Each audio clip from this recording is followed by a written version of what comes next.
hablando de lo que se denominó por mucho tiempo guetos verticales. Sabemos que es una denominación que es considerada peyorativa y vaya por qué, vamos a estar revisando eso y por sobre todo por qué son considerados como ilegal por fin, después de que se pidiera tanto por parte de los vecinos y urbanistas. Vamos a estar conversando de eso con nuestro invitado Alberto Teixidó, quien es académico de la Universidad de Chile y también expresidente del Colegio de Arquitectos. ¿Cómo está?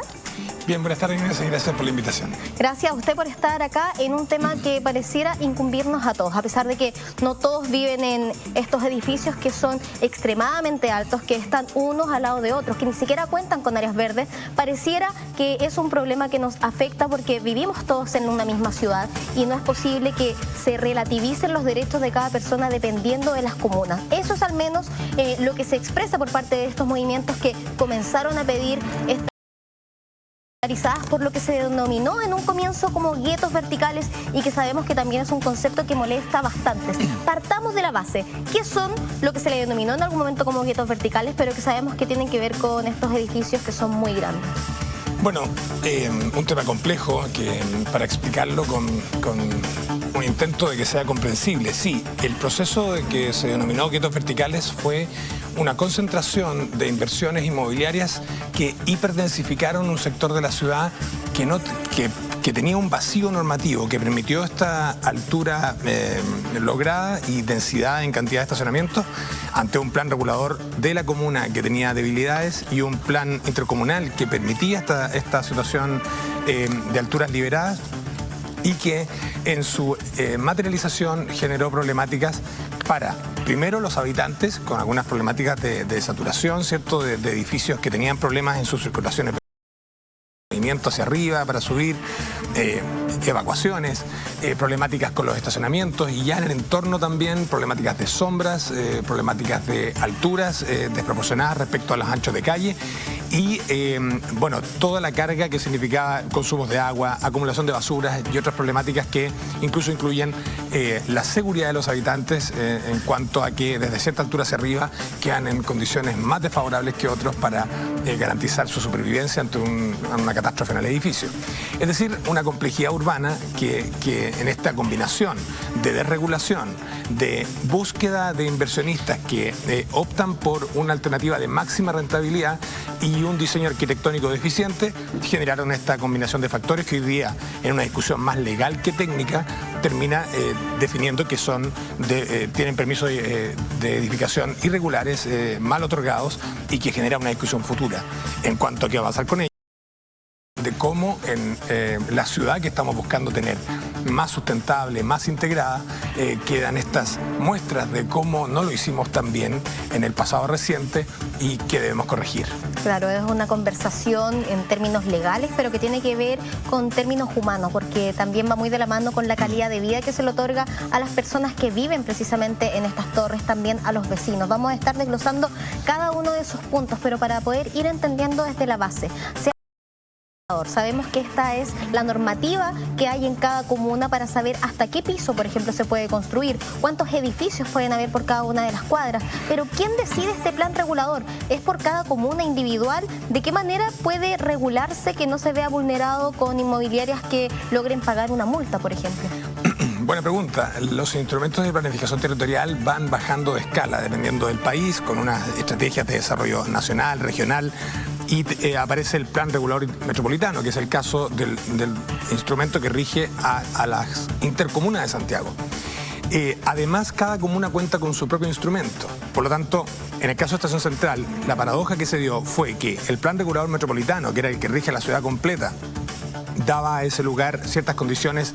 ventajosas para la inversión, que llamaron a esta búsqueda de cuáles son los espacios donde se quiere hacer esta búsqueda de máxima rentabilidad. No obstante, no estaba determinado ni definido y generaba este vacío.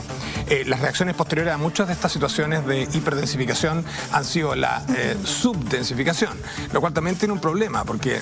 hay atributos de la ciudad, especialmente relacionados con el transporte público, inversiones de metro, que son inversiones públicas, que también llaman a preguntarnos si debemos densificar en esos lugares para que más ciudadanos puedan ser beneficiarios de la inversión pública. Pero el problema está en nuestro, no en el qué, de algún modo densificar es comprensible en estos particulares lugares, pero el cómo empieza a ser siempre el problema. Y de algún modo aquí lo que ocurrió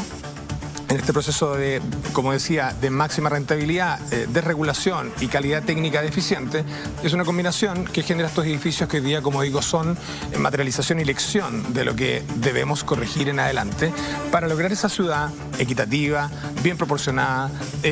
distribuida, ¿cierto?, donde los tiempos de traslado, la seguridad de los habitantes, la sombra que generan al entorno, que sean factores que sean considerados al momento en que la normativa, que los arquitectos conocemos, que los inversionistas también conocen y que el que norma también, de algún modo nos invita a corregir. Y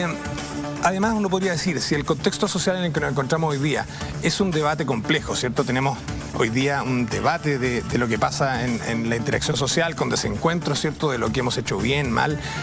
También en el ámbito urbano hay una discusión de corrección de estos espacios que si sumamos además, por ejemplo, los tiempos de traslado que mencioné, de transporte, con sectores de la ciudad que quedan absolutamente desmejorados respecto a otros y que hace que estos edificios sean habitados porque están mejor emplazados, pero no por ese mejor emplazamiento puede afectarse la vida del entorno ni generar tipos de habitar en que el ciudadano tiene peores condiciones que otros. Eso es una situación que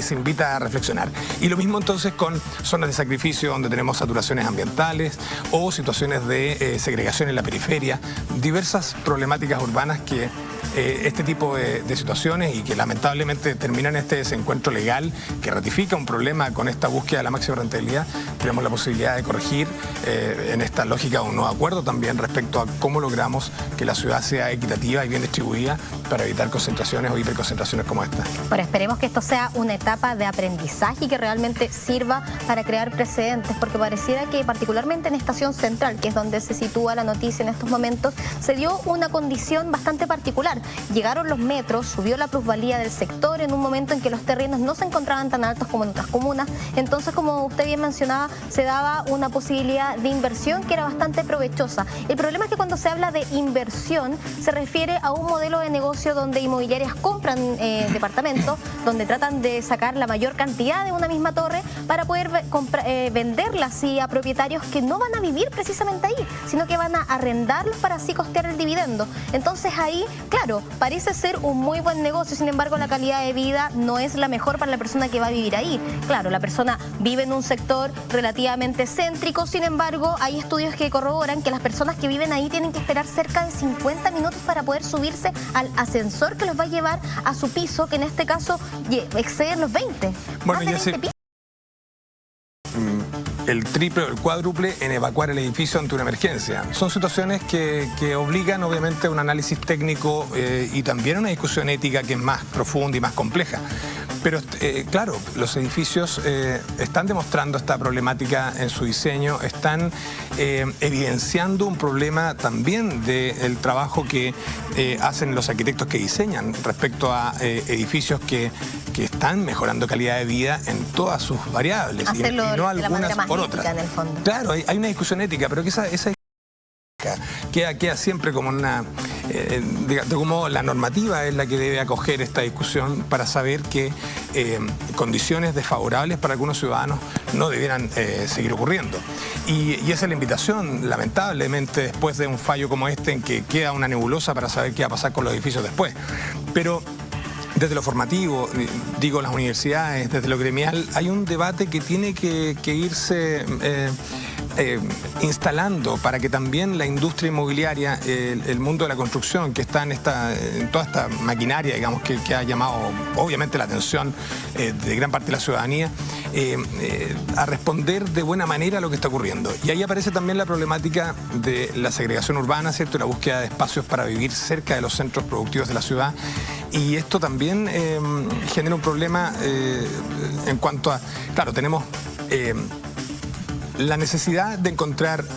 emplazamientos para vivir más adecuados para los ciudadanos. Y eso no puede ir en contra de la calidad del habitar. El problema, Alberto, es que, claro, si bien es cierto no se puede hipotecar una cosa por la otra, lo cierto es que tampoco hay muchas otras opciones. Nos encontramos a nivel mundial en una de las tasas más altas donde comprar una casa se hace completamente imposible, considerando el ingreso mínimo e incluso el ingreso que pueden tener familias de clase media, donde los ingresos son mucho mayor aún que una familia que pueda recibir el ingreso mínimo considerado. Entonces, pareciera que la única posibilidad de comprar algo es en estos departamentos que son un poco más asequibles al bolsillo, sin embargo, hipotecan un poco la calidad de vida, la cantidad de pisos, una vista, por ejemplo, óptima. Sí, pero bueno, ahí bien dicho lo que planteas, porque la experiencia internacional demuestra no solo una discusión sobre calidad de vida en la ciudad, diseño arquitectónico y diseño urbano, que son claramente situaciones que en nuestro país están muy concentradas. La ciudad materializa las mismas inequidades de la sociedad. Pero también en ese mundo desarrollado tenemos experiencias donde es más importante el habitar bien que el ser propietario, y eso es un cambio cultural importante, porque muchas políticas públicas que también se están comenzando a hacer en nuestro país a través del Ministerio de Vivienda y algunas de las iniciativas que están llevando los municipios de Recoleta y Las Condes, tenemos situaciones donde el municipio está llevando a cabo iniciativas de arriendo, y el arrendamiento es una opción posible como política pública de regulación de precios para lograr que sean expulsados de la ciudad consolidada puedan habitar en ella. Esa situación del arriendo es una opción futura posible, y el Estado tiene una oportunidad también de generar una nueva manera de hacer intervenciones también más cuidadas en el sentido de la compacidad de la ciudad, donde el transporte está bien distribuido, donde los habitantes demoran poco tiempo, donde se distribuye el trabajo por la ciudad, que también es otro factor más que ayuda a disminuir los tiempos de transporte. Y esa situación obliga, en este caso, ¿cierto?, a otra manera de entenderlo. El ser propietario es una cosa que en Chile se instaló hace muchos años como el sueño de la casa propia, como una obligación, como una especie de deber ser. Pero se está demostrando en el mundo entero que la opción de arriendo con participación del Estado para regular y para facilitar que los habitantes puedan vivir bien distribuidos por la ciudad, amortiguando un poco estas diferencias que hay hoy día, da una posibilidad futura de ajustar esta situación y lograr esa ciudad, como digo, compacta, más equitativa, más sustentable, que es lo que el mundo entero está haciendo hoy.